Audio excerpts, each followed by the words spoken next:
Wama ku celebrity track woli Alan Cruz gemanya Mr. Handsome and of course mbadde wano ku Twitter nga nabye empita ayitamuko wano nengamba okay ensonga nja kubanzi babuulira wano. Anyway, celebrity track woli subscribing nga tugende maaso tubenga tunyumirwa emboozi ez'enjawulo. Alan Cruz, Mr. Handsome, King of Panenka, gemanya ku Instagram Alan Cruz official, then ku Facebook Alan Cruz obomufuna bulungi nnyo. Matovu Divorce ku kamera kwali bulungi nnyo ku Instagram Sa Divorce obomufuna bulungi nnyo. Then ne wali page ye Divorce olwocha abana olugambo olwochawo agenda yo like nge page ye jayina aba likes ziri mu 10 page akamala nakunya kitegeeza nti kyakola kyamaanyi nnyo. Otherwise for now onakola lero njagala kino ekibuuzo kigende eri abakyala oba abawala obanga ogenda kwanjula oba olina omusajjawo okubanga gwe wasooka okuba naye then omulala n'amufuna n'afuna omusajja oyo tekitegeeza nti musajja yafuuka wuwo oba oli yamutwala yalina kuba wuwo. Bintu biri awo nkayana za kikazi naye nga teziriimu nnyo nsa. Eŋŋambo estambula era n'obuzibu bwavudde kwe kubanga eŋŋambo zigamba nti Winnie Nwagi ali lubuto lwa Choosen blood. So tuli mu kwebuuza Choosen ebinyeebwa kituufu wabiriira ddala kwegamba n'otuka n'okubanga omwana ali lubuto kuba ennaku zino baatugambye Choosen blood babeera mu nju y'emu ne Winnie Nwagi awo ekkololo.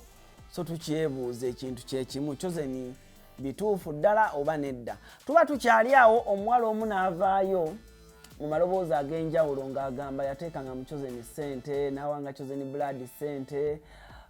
Ye yeebuuza Winnie Nwagi alina kiki ennyo ekyo kyawa Choosen blood ekyamukyusa n'aba nga takyasobola kuba nga amuwuliriza. Omuwala ono yasooka okuba ne Choosen.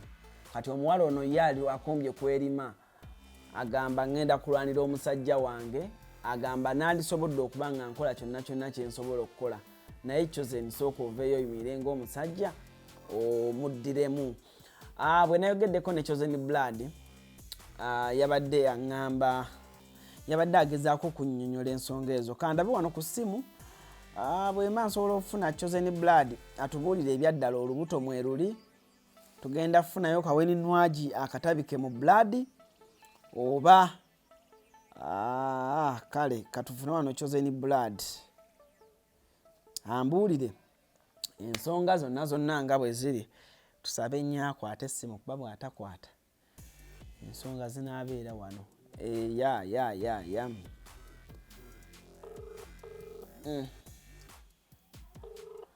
Kangezeeko okufuna Choosen ono oba anaakwata omanyi ne bano abayingire baka bannange naye essaawa ziri mu 7. Choosen blood kyekiri omwana wa maama wangamba era nadde nze kasimuko blood olaba muno bwe tutambulira muno. Nabadde ndi wakusalako kololo naye wiiki eno ngenda kunoonyaako naye oli kumpewo za celebrity track saawa zino ensi yonna ekuwulira. Tulina ebibuuzo bibiri twagala otayingira alaali ebyaddala. Kati ekisooka waliwo amawulire agagamba nti waliwo omukyala anoonya Winnie Nwagi bubi nnyo, ayagala mukubu beekube naye nga enkaayana ziva ku Choosen blood. Omukyala ono agamba alina ssente naye yakolera ebintu bingi nnyo mu bulamu nga Winnie Nwagi tannajja. Winnie Nwagi bwe yazze wamusuddewo. Omukyala agamba akuwoniza enfunda eziwera omubuulire kye yakkola tomubuulira. Shafiq, Jevaleko, I hope you're fine. Well, on my side, I'm really not fine. Not trying to kumwohereza Choosen message okumukubira naenda bayamblocking buli wamu. I want you to send him this message. Shafiq, okimanyi nti mwagala nnyo Choosen. Naye Choosen has really changed. Everything was really fine before that musician that he's seeing right now. Simanyi kiki kye yamuwa Choosen. Choosen atuuse n'okumblockinga olw'okuba oyo Omuwala. The girl yennyini ali mu kumwekaana eyo ku TV nti tamumanyi tanaba na kusisinkana naye. Lwaki amwesibako yamuloga oba? Naye Shafik temulifuna omuntu abaagala nga nze. See, I've done everything for Choosen. Buli kimu, everything he wanted. Our relationship was fine until that woman came into our life. I don't know what he's giving Choosen, but Choosen has really changed. Naye nezo mwezo apartments ze Kololo, like our camera, buli kyamukola nkiraba. I can do anything to Choosen to destroy his career, but I love him so much. I don't want this to happen to him. Please help me forward this to him so he can get this message and wish him a happy birthday and tell him I love him so much. He should come back.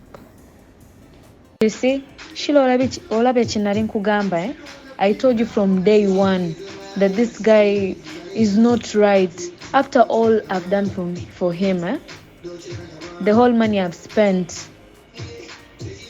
It's not that you're even helping me to talk to him or whatever. But remember, I told you, I've invested a lot in this man, and this is how he's repaying me because of that simple musician.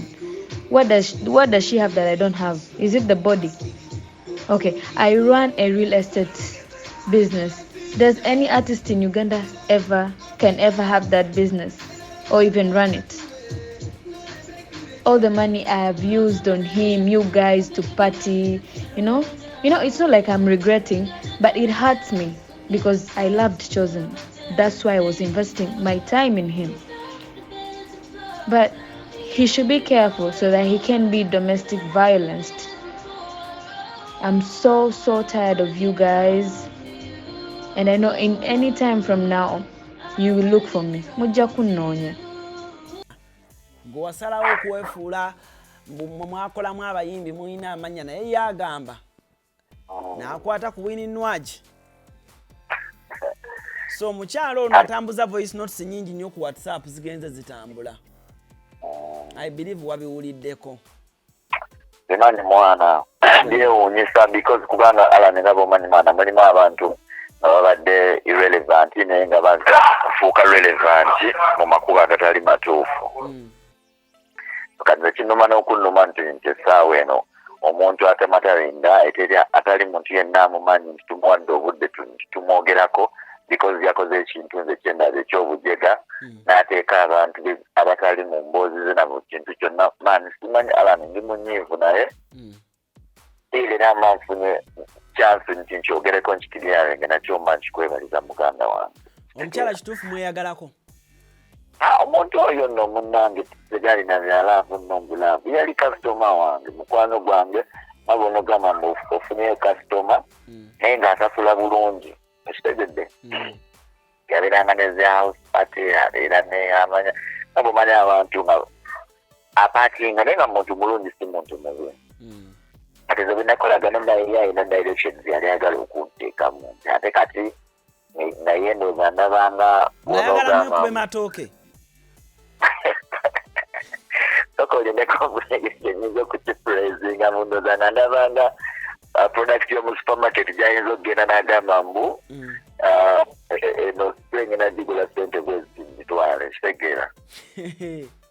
Which sounded so unright to me. Nembeera nga ngetinga irritated communication zange naye kyenakola ne mu blocking.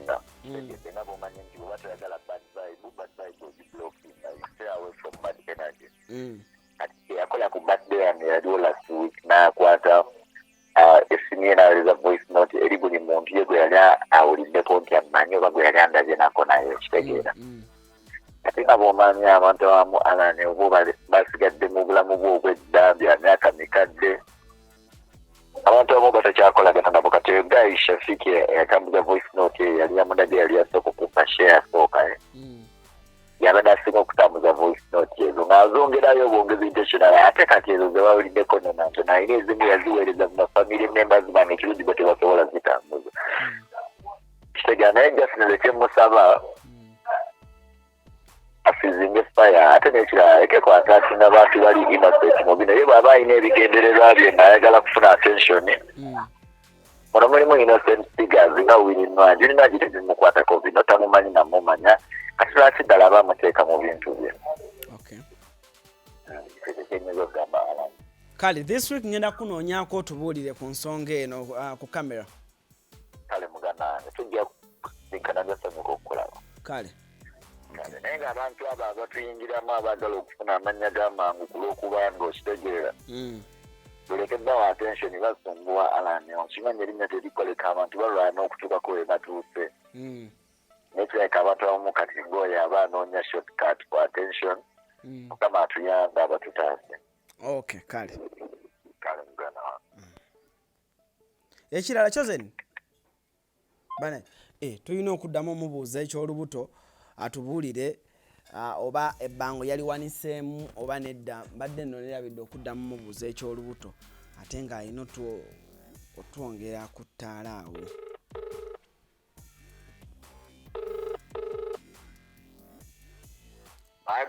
Choosen ekirala waliwo amawulire agatambula ti wawadde Winnie Nwagi olubuto lwa myezi 2 oluliko obuyambi bamawulire nabo ndowooza tebakyalina kyakwogera ku bwe babeera awo eno kalantini mbu Winnie Nwagi agifulumye na lubuto bwaba tebatwagaliza tetujja kigaana era blessing naye nze mbadde sirina kyenkimanyiko mbadde sirina kyenkimanyiko olina omwana Choosen of course omusajja tebamumalira abaana omusajja wa Afirika naye ng'olina omwana of course omuntu tuli bazadde ssebo ekitegeeza ne Winnie Nwagi alina omwana bwe mugatta abaana ne mugattako n'ono kiba kiwedde abaana tulina bangi ne betulabirira mu charity organization bonna baana baffe kale salamu alaikum alaikum agambye walaikum ananga abaana bonoonya salaamu yaffe salamu alaikum walaikum okay kale musajja abyeganye naye nga wiiki eno ngenda kuba munoonyaako Choosen Blood atubuulire ensonga zonna bwe zitambula Allen gemanya Mr. Handsome celebrity track gwe mukutu kwoli devotion matovu wali nnyo kamera okubanga ensonga zonna tuzikwasaganya bulungi nnyo ate nga era tuli proudly sponsored by Evanera sponsor bonna bagira batya kale kushona designers nkutumiddeko nnyo nti ogamba oti hajati Tripai Overseas mbatumiddeko nnyo T-Touch namwe mbatumiddeko nnyo bannange tulongere okunaaba engalo temwerabira corona akyagenda mu maaso Locus mwigagange Derek manager Roger Spice agamba ati akansubire embeera nungi nnyo ddala bangambye Spice yafunye omusajja omutuufu sinnamanya na bannange abaana mu karantini eno kye beekoze muna Spice yeefunidde omusajja bannange naye njava munoonya tulabe musajja akyono mbw alina omusajja muwarabu simanyi bamuggyeyo Dubai binaatunyumira bino kale awo nyine wenjagala okubeera nga nkuleka naye nga situtewera devotion camera kwali bulungi nnyo akubanga ekifaananyi akikuba bulungi nnyo Allen Cruz ku Instagram Allen Cruz official bwofuna bulungi nnyo anyongera otumira ku mukwano gwange atera mwana oli afumba bannange asiimire nti ogamba otya obulamu kabukunyumire yonna gy'oli siiba bulungi weeraba devotion tuve wano